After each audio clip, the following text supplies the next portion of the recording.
আপনাদের দেগঙ্গার কোনো একটা ছেলে, নাম বলবো না, 1 কোটি টাকা অফার দিয়েছে। শুধু বলেছে তুই আসতে হবে না, শুধু চুপ করে যা। রাত তখন 2টো বাজে হবে, 1:30 2টো বাজে হবে কি 1টা, যাক 1টার পরে আমি শুয়েছি। তারপর ফোন করছে 2 দিন আগে, ফোন করে আমি তোর এই কথাটা বলার শখ গেল, কালকে কথা বলবো, তোকে আমি ভালোবাসি। তাহলে আমার ভালোবাসার লোক আছেন না নাই? 1 কোটি টাকা তাও লিখছে না। আর সবচেয়ে বড় কথা, এটা আমার ভালোবাসা, এটা হচ্ছে ঈমান। বলে যাচ্ছি, আপনারা আমার ভাইয়ের সাথে থাকবেন, থাকবেন না কেন? আমার ভাই যদি বেশ কিছু পায় তাহলে লড়াই করতে সুবিধা হবে না? আপনাদের সুবিধা অসুবিধা হলে ভাইকে বলে করিয়ে দিতে পারবো না? তা আমার এই কথাটা কারা মানবেন? একটু হাত তুলে সাক্ষী দেন। কথা ঠিকই তো? 1000 টাকায় বিক্রি হবেন না তো? এই যে 1000 টাকা বারবার বলছি, এখন কি আপনাদের রেট এখন 1000-এ আছে? আর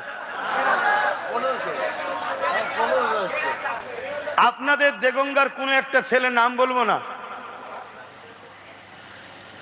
1 কোটি টাকা অফার দিয়েছে। শুধু বলেছে তুই আসতে হবে না, শুধু চুপ করে যা। কত টাকা? রাত তখন 2টো বাজে হবে, 1:30 2টো বাজে হবে কি 1টা, যাক 1টার পরে আমি শুয়েছি। তারপর ফোন করছে 2 দিন আগে, ফোন করে আমি তোর এই কথাটা বলার শখ গেল, কালকে কথা বলবো, ওখানে যা। তবে তোকে আমি ভালোবাসি। তাহলে আমার ভালোবাসার লোক আছেন না নাই? 1 কোটি টাকা তাও লিখছে না। আর সবচেয়ে বড় কথা, এটা আমার ভালোবাসা, এটা হচ্ছে ঈমান। এটা কি? ঈমান। ধরুন আজকে 1 কোটি টাকা নিলেন, কালকে যদি আপনার ছেলেটা মরে যায়, কথা বলবেন তো? আজকে ধরুন 1 কোটি টাকা নিলেন, কালকে যদি আপনার হার্ট অ্যাটাক হয়ে মরে যান, আপনি কি লাভ হলো? একটু ভাবেন। এ লড়াই রুজি রুটি চাকরি বাকরি 79 বছর ধরে এই লড়াই হচ্ছে।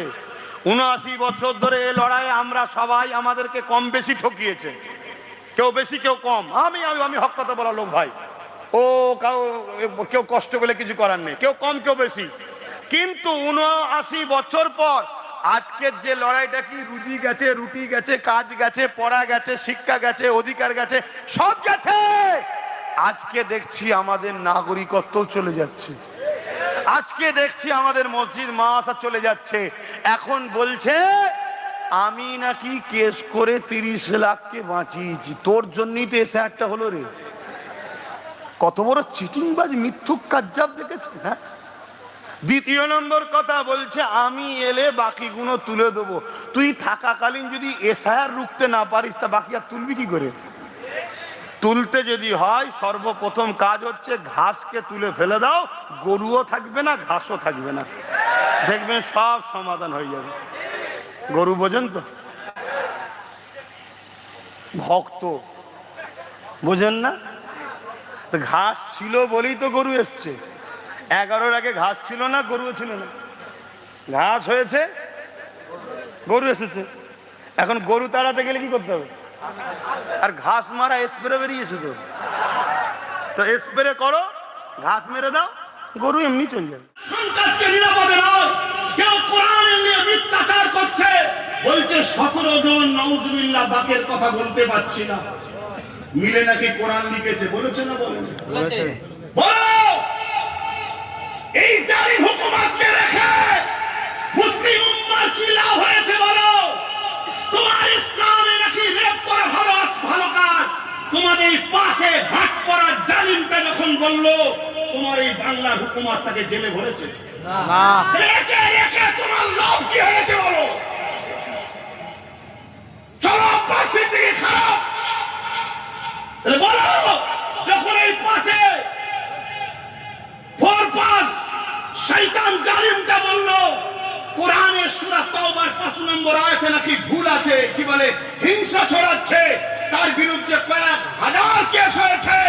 তোমার এই বাংলার বিগত সরকার তাকে কি জেলে ভরেছিল?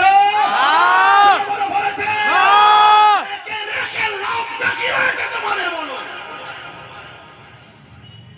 খুব ঠান্ডা মাথায় বলো। বিজেপির যদি সব থেকে বড় কেউ দুশ্মন হয়, সেটা আমরা মুসলমানরা। এটাও বিজেপি জানে না? জানে না?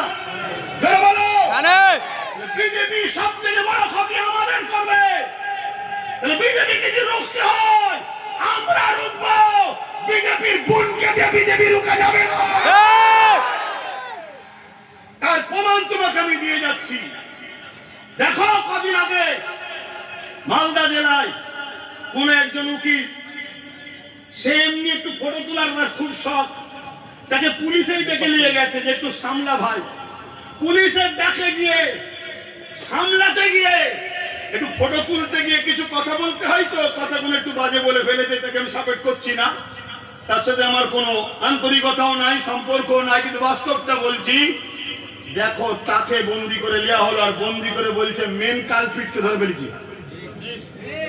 তাহলে কেউ এসআইআর এর জন্য গরিবদের পক্ষে বলতে গেলে রাজ্য সরকার বলছে মেন কালপিট। কথা বুঝছেন না, বোঝেন না? কিন্তু এইদিকে এত বড় বড় কথা হচ্ছে আমার ইসলামের বিরুদ্ধে, এদের কাউকে ধরেছে না, কথা বলে না। কিন্তু দেখো নবী বংশের আওলাদ ওয়াকাবলির রাস্তায় নেমেছিল, তাকে তুলে নিয়ে যে টেনে হিঁচড়ে জেলে ভরেছে না ভরেনি?